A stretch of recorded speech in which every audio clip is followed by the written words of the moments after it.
A ver, lo primero es lograr tener un mensaje homologado en una estructura que crece tan rápido y que hemos enfrentado tantos desafíos, es tener un relato a nivel de liderazgo que esté consistente y que esté articulado. Al final, entender el liderazgo, que es algo súper abstracto, en una vara más o menos igual. Y en especial cuando además pues, tú promueves gente para llevarla ahí. ¿Cómo se transforma la cultura de las organizaciones en una cultura? Hola, yo soy Fabricio Serna y esto es Cultura Empresarial, el podcast donde descubrirás los hacks que han permitido a las transnacionales más importantes de Hispanoamérica enaltecer su cultura gracias a sus perspectivas únicas e innovadoras. Antes de empezar, te recuerdo que tanto este episodio como los anteriores los encuentras en su versión de video en YouTube y de podcast en Spotify. En este episodio de Cultura Empresarial me acompaña Valentina Ibarra. Ella es psicóloga de profesión, graduada de la Universidad Diego Portales de Chile y estudios en Desarrollo y Eficacia Organizacional en la Universidad Pontificia Universidad Católica de Chile. Además, cuenta con habilidades en gestión de proyectos, recursos humanos y desarrollo organizacional. Tiene más de 11 años de experiencia en empresas como The Goodyear Tire and Rubber Company, Grupo de Empresas Cardoen, Tiaxa y Verisur. Actualmente está en Management Manager en Samsung Electronics. Ahora sí, disfruten de esta tan aleccionadora conversación que tuve con Valentina Ibarra. Valentina, muchísimas gracias por haber aceptado esta invitación a Cultura Empresarial. Bienvenida. Muchas gracias por la invitación, Fabricio. Feliz de estar contigo. ¿Desde dónde te conectas? Digo, para que la gente más o menos tenga idea con quién estamos hablando y dónde estás. Estoy hoy día en Santiago de Chile, Ok. orientada acá. Una de las cosas que más me llama la atención de tu perfil cuando preparamos esta conversación es como de cierto modo siento que eres muy versátil y además sé que hasta has llegado a hacer podcast porque ya me lo contaste fuera de grabación. ¿Cómo llegas a este mundo? ¿Cómo llegas al lugar donde estás ahora? A ver, estuve yo pensando harto en esto y una cosa que yo puedo rastrear así como para partir bien atrás. Yo vengo de una familia donde yo crecí con un papá que trabajaba en el campo y que le encantaba el campo, gozaba el campo, le encantaba su trabajo, lo disfrutaba muchísimo. Entonces yo siempre pensé en cómo hacer algo que me gustase mucho. Y siempre fui una conversadora muy nata. De hecho, de chica no tendía, de niña no tendía tanto a jugar con mis compañeritos de la escuela, pero sino a conversar con ellos. Desde muy chica, de hecho, era algo que los profesores siempre destacaban mucho. Y desde ahí fui avanzando un poco a ver cómo transformar esta pasión como por hablar y por conversar con los demás, que me terminó llevando a estudiar psicología. Pero mi visión de la psicología no tenía tanto que ver con atender pacientes o Claro, con hacer no la era parte clínico. clínica, exacto, sino de estar ahí como en los entramados y en los sistemas sociales. Y así terminé en las organizaciones, en donde yo siento que logré como capitalizar y darle el clavo como a mi gusto por hablar, por estar con gente, por hacer cosas y terminé trabajando en recursos humanos. Valentina, la Valentina pequeña o la Valentina adolescente, imagino es esta Valentina que quizás se metía en las reuniones familiares a escuchar que estaban conversando y a memorizar las historias de la familia. Sí, es que soy de una familia de muchas anécdotas, de una familia que también es muy conversadora. Entonces yo llevaba ese estilo, lo notaba después a mis círculos, a mis amigos. Yo era así como muy buena para la cháchara. Para la cháchara, me encanta. Escúchame, Así se y dice acá. tú dices que tu padre viene del campo o vivió en el campo durante probablemente gran parte de su vida. ¿Tú llegaste a ir a ese espacio, recorriste esos lugares? Sí, o sea, mi papá era ingeniero agrónomo y trabajaba él para una exportadora acá en Chile. Entonces, todos los días sábados en la mañana yo me levantaba y iba con él a conocer los campos de las producciones, a ver cómo embalaban la fruta. Y yo notaba que él gozaba de verdad en su corazón el estar en el campo, el estar con los frutales, el ver a los bichos, los distintos insectos, el como estar en ese espacio. Para él era como muy gratificante.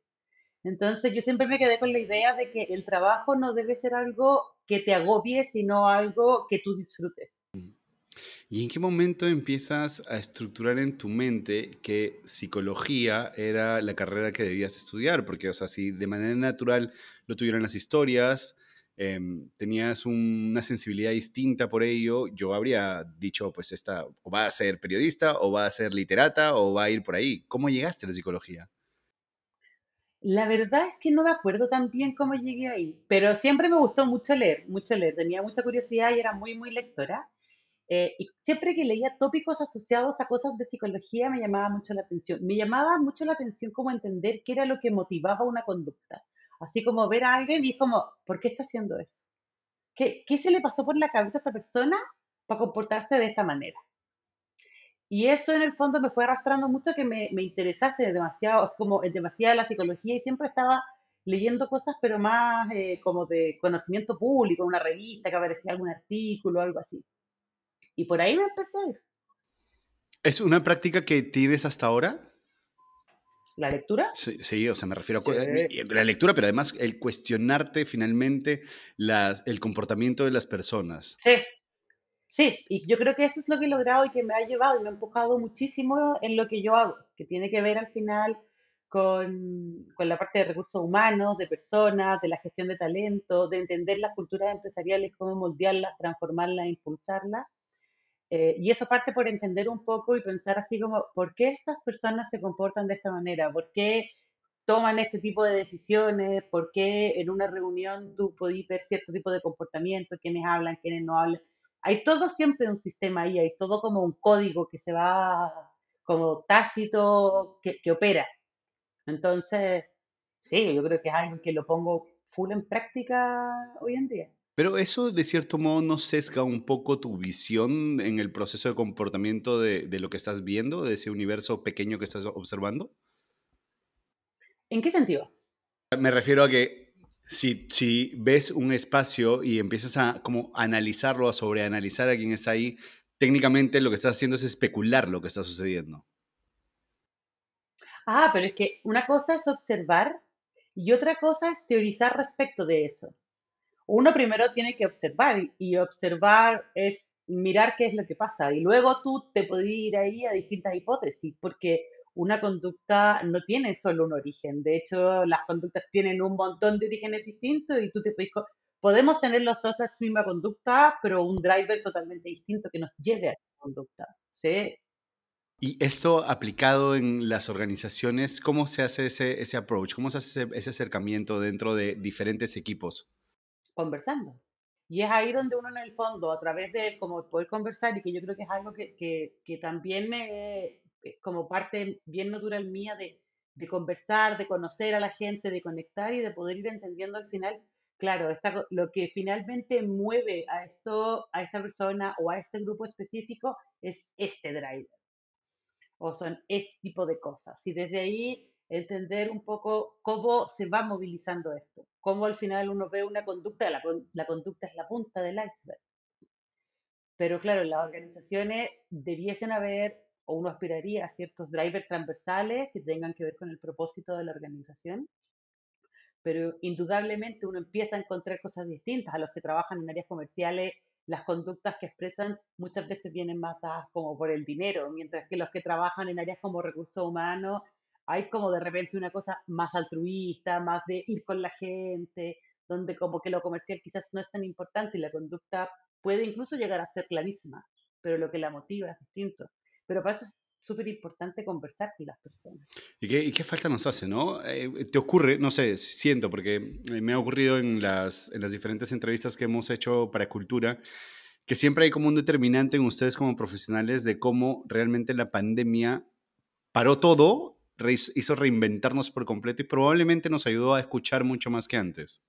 Nosotros veníamos trabajando, en este caso en Perisur, atravesando un proceso de transformación acelerada, de crecimiento acelerado, como para hacerte una idea, cuando yo llegué en el 2018 éramos 500 personas, a principios de la pandemia íbamos en 700, hoy día somos 1500, esto sigue más o menos en 5 o 6 años, creciendo en clientes, en portafolio, en venta, y veníamos muy arriba de la pelota, como muy en la cresta de la ola, así como trabajando, muchas cosas que hacer y de repente para pandemia teníamos todo planificado, todo lo que era el año, pero era de repente como, esto que yo tengo acá en la mano no tiene valor ya, como que pareciera ser algo tan ajeno, porque esta realidad que estamos viviendo y esto que estamos viendo es algo que no habíamos visto antes.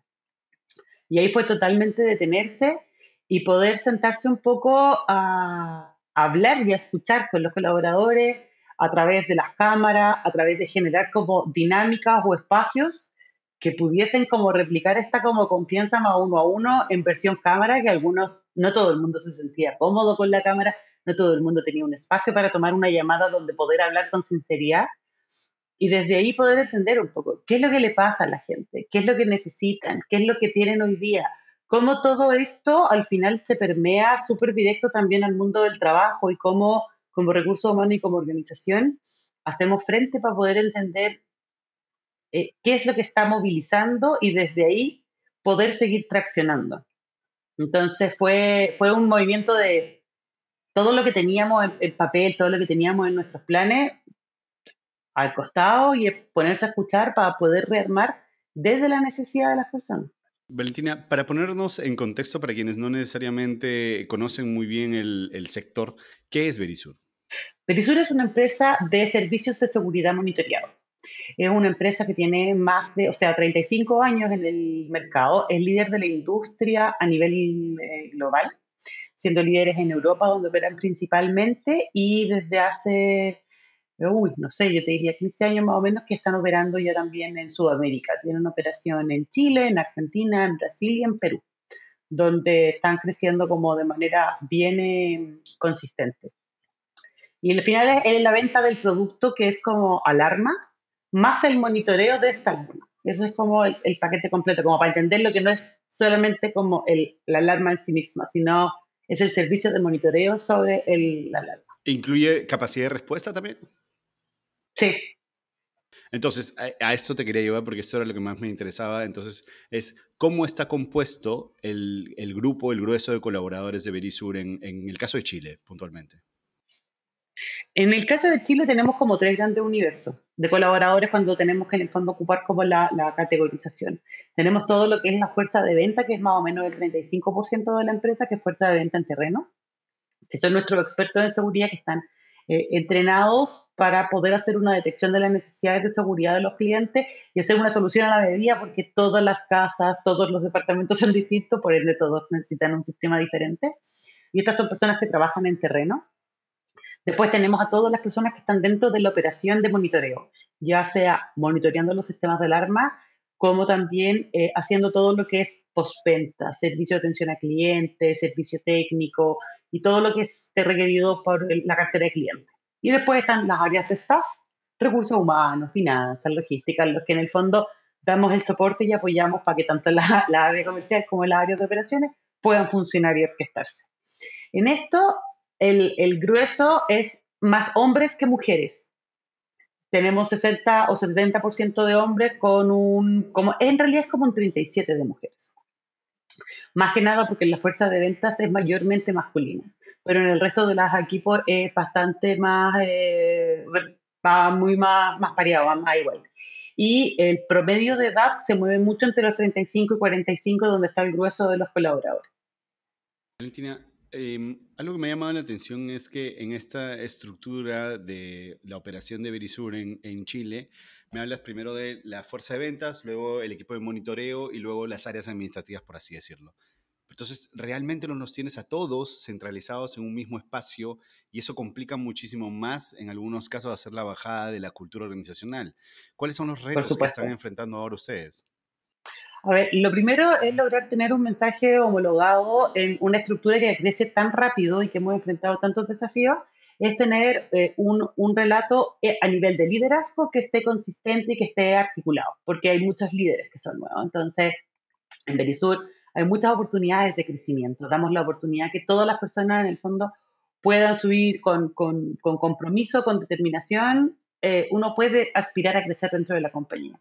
Entonces hay veces que eso no va de la mano necesariamente con el liderazgo y hay que entrenar ahí para poder tener ya una capa más o menos homogénea que maneje un relato y un discurso que esté bien en el fondo consistente.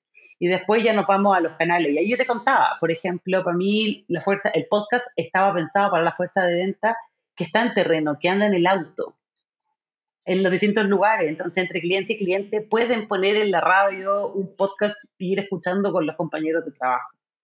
Era como un poco por ahí el tema. Entonces, lo que sí hacemos y tenemos muy instaurado es algo que nosotros llamamos agenda de liderazgo, que es una calendarización de reuniones e instancias comunicacionales para coordinar más allá de lo que es el trabajo del día a día.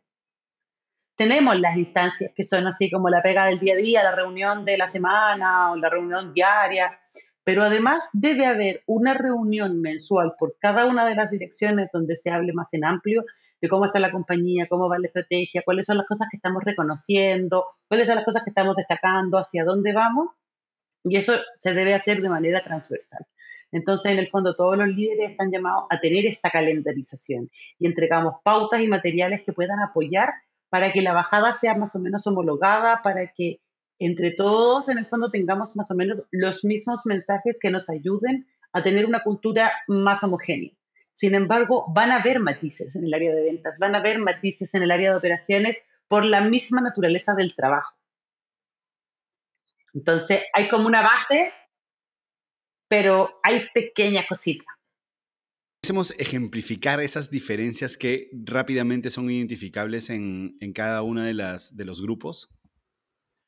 Sí, o sea, en ventas, por ejemplo, se da un estilo mucho más como gritón y enérgico, en donde esta reunión es como ya una fiesta y nosotros vamos súper Meterle aleonados, adrenalina, tienen que estar súper arriba.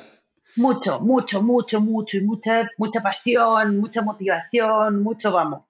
Mientras que, por ejemplo, en las áreas de operaciones es más centrado en el mostrar como el cierre del loop, de teníamos este problema, implementamos esto, lo resolvimos, de mostrar resolutividad. Porque en el fondo ellos están trabajando de cara a prestar y mantener un servicio y el que ellos también se mantengan como comprometidos con lo que es el servicio y en el fondo el INPS del producto, que es como cuánto el colaborador recomienda y cree en el producto, tiene que ver con también entender cómo se maneja perfecto. Entonces, no, pero es como en el fondo el poder, se presenta algo, qué fue lo que se hizo, cómo se solucionó y cómo al final la compañía en el fondo se hace cargo de esto. Entonces tiene como un estilo quizá un poquito más solemne, si se quiere, versus lo que es ventas, que es como, no sé qué, la motivación, vamos a vender los leones, etc. Y lo que me ha llamado mucho la atención, Valentina, es a tu equipo de fuerza de ventas. Estamos hablando de cerca del 35% que compone realmente Verisur en Chile. ¿Qué canales de comunicación utilizan? ¿Cómo se comunican con ellos todo el tiempo? ¿Cómo los capacitan, por ejemplo, si no los tienes centralizados en un espacio? Si están todo el tiempo en campo.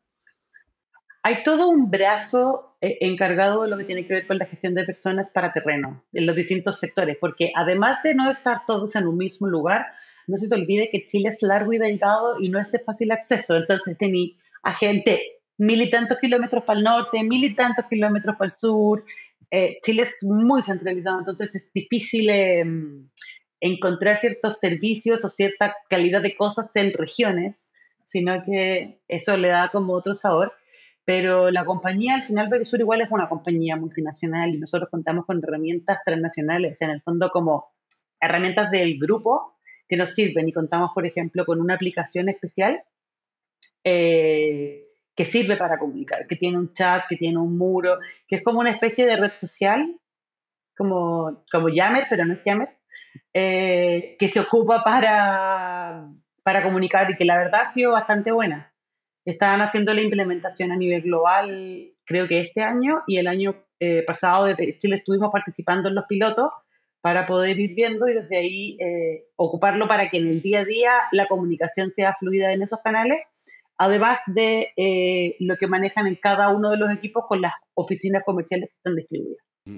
Y en el caso de, imagino que también además tienes, o sea, más allá de los procesos de capacitación generales a los equipos de venta y tal, que además ya viene desde Ah, el corporativo, imagino que tienen como programas personalizados, por ejemplo, para temas de capacitación de liderazgo. sí, a ver, tenemos la parte de líderes y la parte técnica al cargo. Está separado ahí. Entonces, en lo que tiene que ver con la formación técnica, hay equipos de formación, los equipos de formación de ventas que te acompañan en la necesidad específica que uno pueda tener y los equipos de formación del el resto, operaciones, staff, que se encargan de hacer los onboarding y de poder hacer todo lo que es la formación como técnica performance. Y además tenemos la formación para los líderes, que también está segmentada por los distintos niveles, para los supervisores, para los jefes, los subgerentes, los gerentes, los directores, de acuerdo como una malla y a un modelo global. Como en el fondo la idea es que la experiencia de cada colaborador en la compañía, independiente del país o el lugar en donde esté, sea más o menos la misma. Y esa experiencia en el fondo viene muy dada por el estilo de liderazgo. Por ende, se apunta a que las personas que están en posiciones de liderazgo tengan ciertas características y un estilo de liderazgo más o menos homogéneo. Un tremendo desafío porque es complicadísimo, pero sí con eso vamos avanzando y lo vamos desplegando a través de distintos como talleres y actividades a lo largo del año en cada uno de los niveles, como academias de liderazgo. Oye, pero ¿y por qué deberíamos formalizar ese nombre? Me gusta que se llame Academias de Liderazgo. O sea, es que en verdad lo decimos en inglés, lo decimos Leadership Academy. Nos encanta el inglés a nosotros. Por supuesto, por supuesto, por supuesto. Me encanta. En Chile le sube el pelo absolutamente, porque a los chilenos nos encanta todo que sea muy inglés. Me encanta. Oye, Valentina, imagino que todo esto que estamos recorriendo, y me encanta que lo hayamos como ido desmenuzando de este modo, nos ha llevado finalmente a este gran logro de que ya hayan logrado ser parte reconocidos como Great Place to Work. ¿Cómo ha sido este proceso? ¿Qué cambios han implicado, por ejemplo, dentro de la organización para lograrlo? Ha sido el año pasado, ¿verdad? El año antepasado, el año 2022 recibimos la certificación por primera vez y el año pasado lo recertificamos.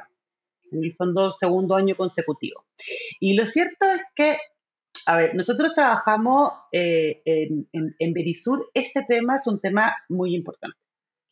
Si bien es una compañía súper orientada a las metas y a los resultados como buena multinacional, el tema de las personas y del clima y de cómo uno va construyendo es clave. No es solamente el qué, sino el cómo lo hacemos. Entonces, nosotros traíamos y hace rato ocupamos una encuesta que mide en el fondo como el compromiso organizacional. Y en esta encuesta nosotros en Chile veníamos subiendo ya 10 puntos más o menos en el último periodo. Hemos estado trabajando consistentemente en cómo hacer que las personas estén comprometidas, estén energizadas y estén en el fondo como habilitadas para avanzar y como acompañarnos en nuestra misión de protección. Y teníamos súper buenos indicadores y en realidad una de las cosas que mucha gente siempre decía, como después del onboarding o al tiempo después, era como, yo sabía que esta era una empresa grande, como sabía un montón de cosas de esta empresa, pero no tenía idea que tenían tan buen clima, como que era tan como simpática la compañía.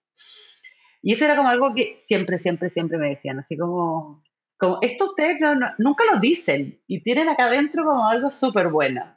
Entonces fue como, bueno, vayamos entonces a Great Place to Work y lo estaban ocupando. Yo la verdad es que personalmente nunca pesco tanto estas cuestiones de certificaciones, como que para mí se me olvida siempre vender la pena. Siempre nos olvidamos de las buenas prácticas que tenemos, ¿no? Claro, como para mí era así como, ¿para qué voy a ir a certificar esta cuestión? Si ya mientras funcione, lo tenemos, lo tenemos. Entonces fue a aplicar la encuesta y en el fondo no tuvimos que hacer ningún cambio, fue simplemente ponerle el sello encima y lo hicimos un año y salimos certificados al tiro y fue como, ¡hoy! Salimos certificados a la primera y era como, en verdad tenemos muy buenos indicadores en estas cosas y el año pasado nos volvimos a recertificar, subimos, no sé, como 4 o 5 puntos versus el año anterior y yo te digo así como, no, trabajamos particularmente en esto, no. Y tenemos además una herramienta nosotros donde a nivel mensual nosotros lo configuramos más para que sea una vez al trimestre. Se envía una encuesta que va midiendo la experiencia del colaborador y tú puedes dejar comentarios, interactuar, como siempre estamos trabajando en esto. Como, no es tanto de cara al Place to Work. El Place to Work fue una forma de decir, nos importa y lo hacemos y lo trabajamos, ¿cachai? Como para que también las personas el día de mañana cuando quieran postular a la compañía sepan con lo que se van a encontrar para bien. Me encanta todo esto, porque además me encanta esta manera en que lo explicas y dices, al final nos estamos esforzando por hacer las cosas bien, no tuvimos que hacer un cambio, no tuvimos que hacer nada, lo estábamos haciendo bien, pero no éramos conscientes de que podíamos calificar a este gran galardón que es ser Great Place to Work. ¿Qué se hizo en ese momento cuando certificaron? O sea, la gente toma conciencia realmente de lo que implica esto? O sea, lo empezamos a hacer y yo creo que, o sea, no sé si la gente toma conciencia, yo creo que fui yo la que tomó más conciencia cuando eran todos así como, somos Great Place to Work. Y en mi mente era como, siempre hemos sido una gran compañía. Pero sí, hicimos ahí en el fondo toda una campaña y pusimos un branding especial en la oficina, hicimos stickers, distintas cosas como para en el fondo darlo a conocer y al final también trabajar ahí una estrategia de como employer branding que pudiese mostrar más allá de lo que yo te digo, de las alternativas de desarrollo, esto es una empresa que es líder de la industria, etcétera, etcétera. Además, es un great place to work como reconocido y certificado. Y de hecho lo que vamos a ver, yo creo que de aquí en adelante es empezar a meternos en el ranking, porque ese yo creo que es el siguiente paso y es ahí donde tenemos para seguir compitiendo y seguir mostrando el tipo de compañía que hemos formado.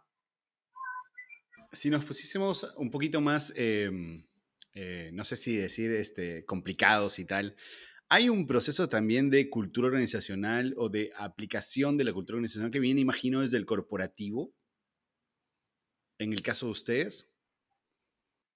O sea, en el fondo hay un estilo que yo insisto, como que para mí tiene mucho que ver con la parte del liderazgo. Al final, la cultura y la forma de hacer se marcan mucho por quién es como tu líder y quiénes son los líderes de la organización. Y eso viene, en el fondo, con un lineamiento claro de cómo debe hacerse. Entonces, eso se trata de trasladar y se permea al final a través de la organización. Entonces, existe un lineamiento. No hay como un programa o unas buenas prácticas que vengan desde Suecia en el caso exacto de ustedes. No, O sea, no te diría yo así como en particular, así como, ya, como a nivel de cultura debemos hacer esto, no, pero sí hay cosas que son transversales, de celebramos nuestros éxitos, reconocemos a nuestras personas, tenemos líderes que en el fondo escuchan y hay una política de puerta abierta, trabajamos en equipo. Existen al final valores corporativos que se promueven y que sí están como estandarizados a nivel de conducta para ver qué es lo que se busca. Y al final igual los valores corporativos son un poco como el ADN conductual cultural de una organización.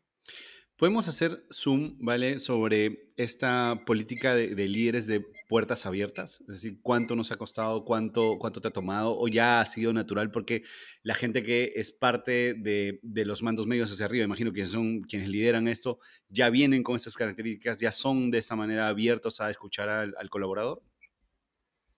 A ver, yo creo que va costando siempre la parte del liderazgo porque el liderazgo es como un paquete completo. O sea, la política de puerta abierta es una cosa, pero el oído abierto es otra cosa. No sé si se entiende. Yo puedo sentarme contigo y escuchar todo lo que tengas que decir, pero realmente no escuchar nada. Y eso no es al final lo que se busca, porque no es solamente el emular una conducta, sino es una forma de hacer. Siempre digo, como hay muchas veces que dice, ya me tengo que sentar toda la semana a hablar con mi equipo y escucharlo. Entonces pongo la agenda, me siento y cuando me empiezan a decir algo, yo no escucho. No escucho, no, me defiendo, digo que estoy equivocado, como no te escucho, te anulo. Entonces, y es como, pero si yo he tenido todas las prácticas de liderazgo, y es como, no, pues si la práctica de liderazgo no es que tú te pongas en una sala con alguien y lo hagáis hablar, es que tú escuches, de verdad escuches. Y escuchar es un ejercicio que es complejo. Entonces, en el fondo, si tú me decís cuáles son las dificultades que había con esto, es eso, es el al final entender el liderazgo, que es algo súper abstracto, en una vara más o menos igual. Y en especial cuando además tú promueves gente para llevarla ahí, que puede tener muy buenas cosas y muy buena madera, pero el aprender a manejarse con personas, a escuchar, a motivar, a saber cómo acompañar a cada uno es complejo y requiere también de mucho autodesarrollo. Entonces, claro, está para nosotros una cosa importante que tiene que ver con nosotros escuchamos al colaborador. La voz de las personas es importante. No importa si es una, no importa si son 10 o son 100, es importante escuchar lo que se dice. Entonces, por eso que, esta no es una práctica que te la enseñan en la universidad. claro, entonces, no, porque es algo que es como personal, es como de tu forma de ser. Entonces requiere, y para mí siempre es como, hay veces que me aparecen problemas de liderazgo y me dicen así como, vale, tú podrías ver esto, y es como, esta persona tiene que ir a terapia, ¿cachai? Este tema no tiene que ver con la pega, no tiene que ver conmigo y no tiene que ver con ustedes y no tiene que ver con la empresa. Tiene que ver con un tema personal de él que tiene que resolver, ¿cachai? Porque si no, va a seguir peleando con toda la gente que se le cruce, en la pega y en la vida, ¿cachai? En el trabajo, y en su casa. Y además, qué fuerte, imagino para ti, no estoy seguro si todos pudiésemos reconocerlo tan rápidamente y decir, oye, acá hay problemas que no tienen nada que ver con liderazgo, sino con otros temas que como psicóloga probablemente lo puedas reconocer más Sí. rápido, claro. O sea, en el fondo yo digo siempre, como tiene que haber una condición de base para poder liderar. Tiene que haber. Y todos pueden llegar a esa condición de base, pero a algunos nos va a tomar más y a algunos les va a tomar menos. Algunos van a haber masticado más los temas y algunos van a estar súper verdes. Y les va a faltar mucho camino de autodesarrollo para poder llegar a entender ciertas cosas sin ponerse a la defensiva. Porque también el tema muchas veces tiene que ver con gente que se pone a la defensiva. Cuando tú vas a una reunión y al final en la mesa no hay profesionales, no hay equipo, hay egos. Todo el mundo quiere tener la razón, uno se pone encima del otro. Y es como, esta conversación parte mucho, mucho más atrás. Es como, ¿por qué necesitáis tener la razón? Como, El tema del ego es un gran tema de cómo... O sea, nos el daría para un liderazgo episodio es completo, ¿eh? el liderazgo y ego para mí es así como el gigante. Y eso uno no anda tampoco por la vida, yo no ando en la oficina diciendo la vida, oye, trabajas algo. No, uno se queda ahí, mira y trata de ir entrando por los lados para ver cómo poder trabajar, pero es complejo. Es un perfil muy bonito el que siento que has desarrollado, de hecho, para llegar a ser gerente de Verisur, porque lo hablábamos al inicio, ¿no? Tú decías como desde pequeña estabas como observando, analizando y tal. Exactamente es lo que te ocurre ahorita, imagino, en una corporación de ese volumen. Qué alucinante. Sí, para mí siempre digo como es mi trabajo perfecto. Como se me da natural, se me da natural. Es un goce, yo te juro que lo paso súper bien. Hay cosas que son complicadas, hay tragos amargos, como en todas las cosas, pero lo disfruto un montón, un montón. Vale, si podemos hablar, por ejemplo, de qué nuevos retos te tienen motivada actualmente, en qué estás, cuáles son los retos que tiene la organización para los próximos meses o los próximos años. A ver, a nivel de organización, una de las cosas que estamos trabajando fuerte tiene que ver con esta visión que yo te digo de poder escuchar a los colaboradores para poder en el fondo como incluirlos y rescatar esta experiencia. Es algo que ya llevamos y que tenemos súper como instaurado, ya como se toma en cuenta. Ahora es ver cómo las decisiones de negocio, cómo las decisiones que están más cerca en el fondo del cliente, ponen al cliente al centro. Entonces, como esta pregunta que de repente hacemos, ¿cómo escuchamos al colaborador, rescatamos eso y lo transformamos en una acción o en una iniciativa? La orquestamos con la misma fluidez de cara a los clientes. Entonces, lo que nosotros hemos llamado como extensión de nuestra cultura centrada en las personas hacia los clientes. Y ahí estamos trabajando harto con un montón de células de trabajo y equipos que se meten en distintas temáticas que aparecen para generar iniciativas en pos del cliente. Una de las cosas que me parece interesante de esto es que ahí es cuando uno siente que esta es una gerente de talento humano que es business partner de la gente de comunicaciones o de marketing y tal, y entonces empieza todo a cerrarse en círculo, ¿no? Exacto. Claro, es que al final yo siempre digo como, si uno trabaja para las personas, pero para una organización, ¿no? No es para lo que a mí se me ocurra o mis ideas tiene que ver con cómo le vaya a dar al negocio. Si al final si a la empresa le va bien, a todos nos va bien. Si a la empresa le va bien, todos tenemos trabajo. Como si uno lo reduce así ya a lo más transaccional posible. Entonces, el proceso tiene que ver con eso. Y yo personalmente quiero involucrarme mucho más en lo que tiene que ver con la planificación de talento. Creo que la planificación de talento era un tema siempre importante, pero hoy día tiene nuevos desafíos. La gente busca cosas nuevas, quiere nuevas modalidades de trabajo, nuevos desafíos. Las nuevas generaciones también en el fondo tienen otro tipo de drivers. Entonces, planificar el talento como uno lo ha venido planificando dentro de los últimos años, ya no te asegura ni un pipeline de nada, es cualquier cosa. Entonces, ver un poco qué es lo que necesitamos hoy día, qué es lo que vamos a necesitar mañana, el advenimiento de las nuevas tecnologías, la inteligencia artificial, lo que tú queráis. Cómo eso yo lo logro traducir a competencias que se necesiten para poder hacer como todo el upskilling necesario y tener el pool de talento actualizado, porque hoy día lo tenemos, pero para mañana. Porque creo que el escenario de mañana va a ser muy distinto del que hemos venido viendo. Entonces, eso es algo que a mí me tiene ahí en la cabeza, pensando mucho en el qué es lo que quieren, cómo lo hago, dónde lo busco, cómo lo encuentro, cómo hago una cultura, cómo modelamos para que también sea atractivo para estas personas que son las que van a ser la organización de mañana. Esto me parece alucinante, lo hablábamos, me parece en el episodio 3 con Sofía Córdoba, los retos intergeneracionales que tienen ahora las empresas, ¿no?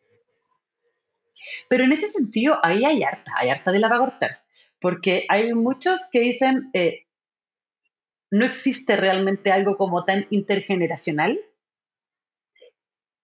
pero sí existen distintos momentos de vida. Yo quizás ya no soy tan millennial como era antes, ahora que tengo 2 hijas, estoy casada y tengo que pagar un montón de cuentas. Me siento mucho más generación X de los millennials que solía sentirme a los 27. ¿Cachai? Entonces, yo sí creo que hay obviamente ciertos hitos históricos que te marcan a las distintas generaciones y te entregan mensajes potentes. No sé, la calle de las Torres Gemelas, en el caso mío, uno se lo acuerda, le muestra ciertas cosas y me imagino que la generación X y los boomers tendrán los suyos y los cabros de ahora también. Pero para mí tiene más que ver con cómo yo engancho a alguien que está recién entrando al mundo laboral, que no quiere gastar todo su tiempo en la empresa y que no tiene ningún tipo de responsabilidad económica. ¿Cachai? Que trabaja para pagarse un viaje. Puede trabajar en esto como en cualquier cosa.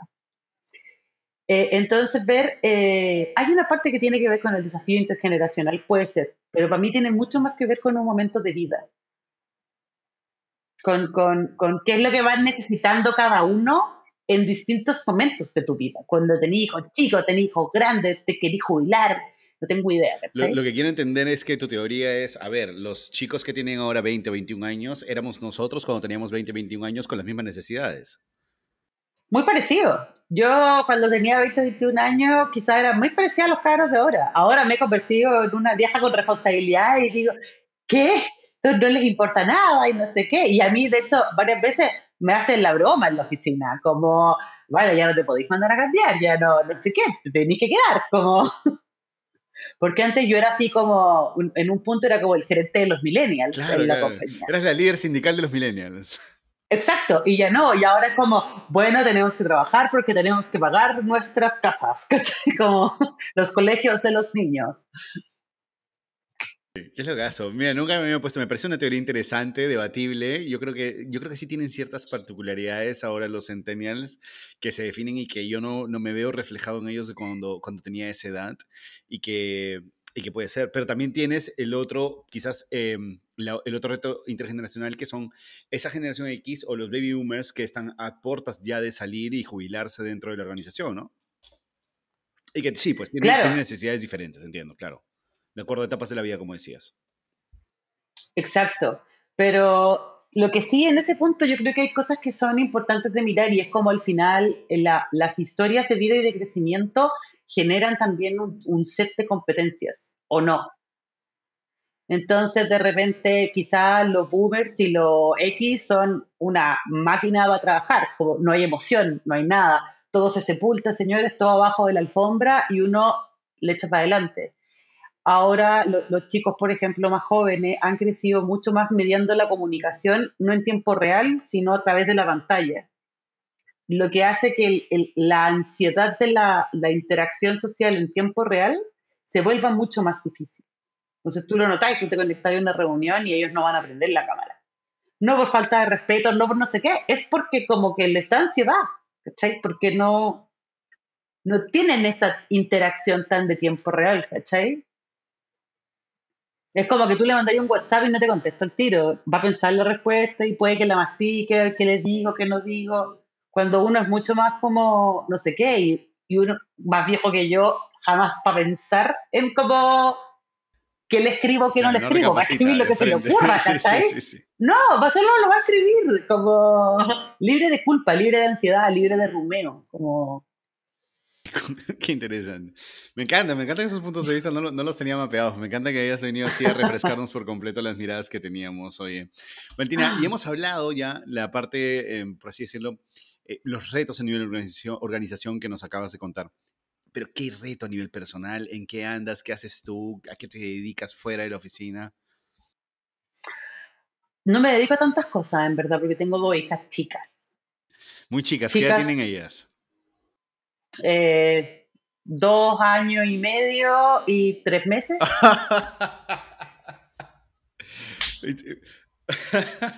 Estamos interrumpiendo tu periodo de Así que maternidad.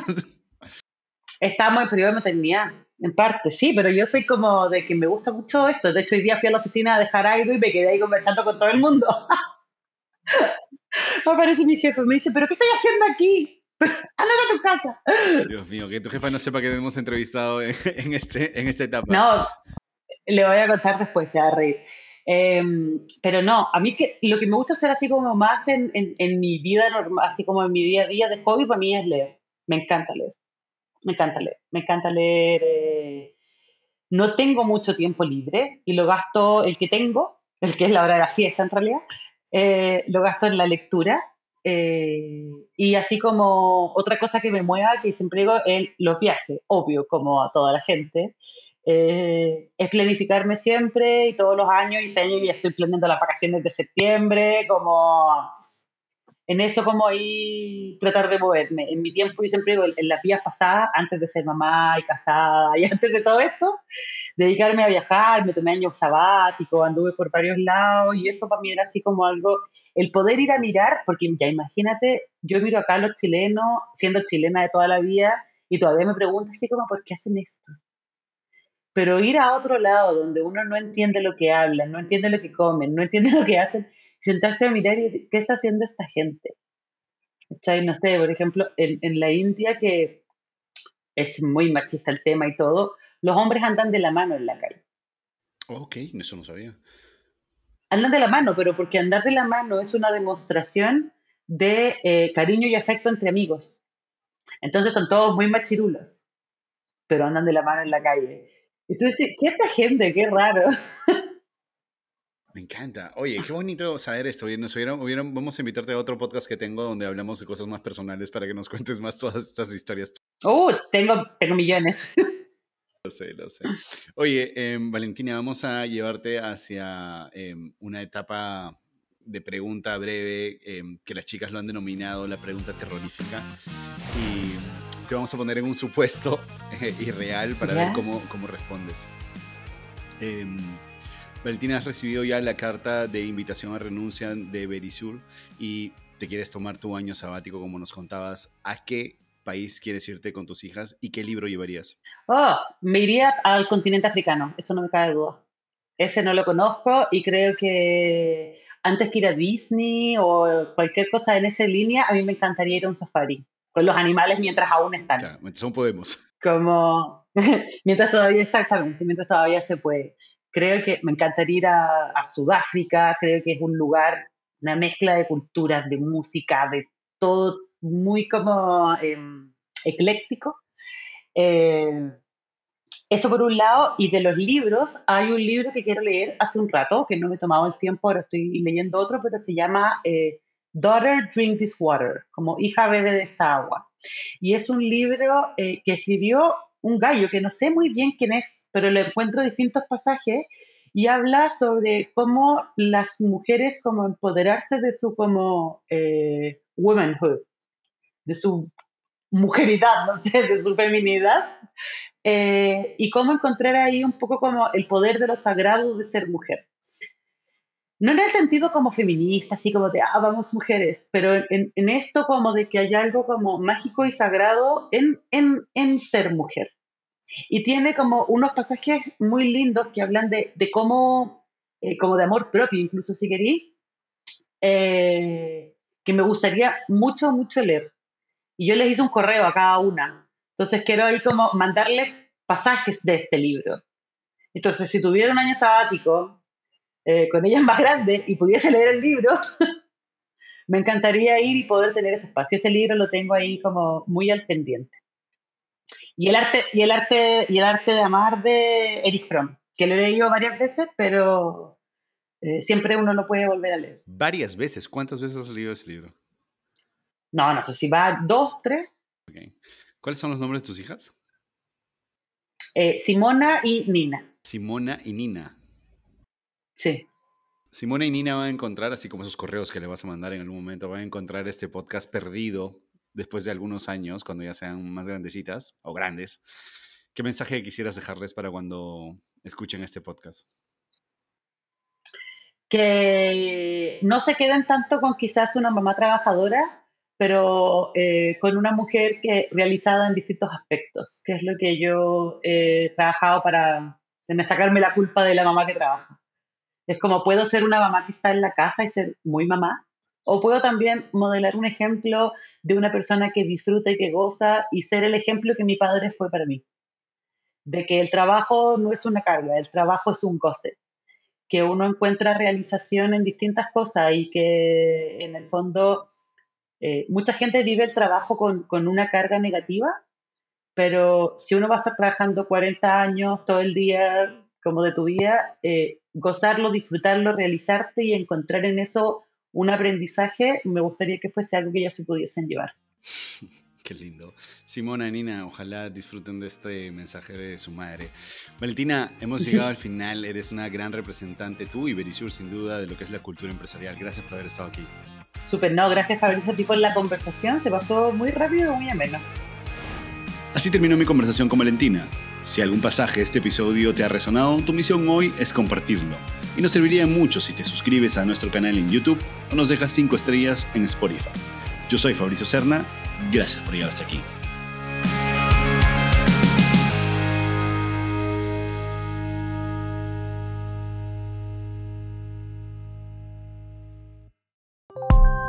Original de Decibelio 85.